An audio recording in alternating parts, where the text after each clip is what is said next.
In this video, I'll show you how to use the 30-day free trial on Amazon Prime. Now guys, this isn't a foolproof formula that you will get the 30-day free trial. It is only for new users if I'm correct. And so if you go to amazon.com/Amazon Prime, this should be the first thing that pops up. If it doesn't, then unfortunately you are not eligible for it. I would also pay attention to the information on the bottom right here, as those are also possible discounts that you could be eligible for. And all you want to do is click on Start your 30-day free trial. You'll then be brought to this screen, Stay on Prime monthly, because you'll see here that after the trial ends, you pay $14.99 a month. You do need to input your credit card information over here. And once you've done that, all you need to do is hit Continue.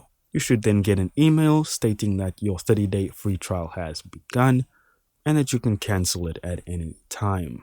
And that's it guys, you'll now have access to Prime Video, music with Prime, photos, and so forth. Thank you so much for watching. Don't forget to hit like and subscribe, and I'll see you in the next video.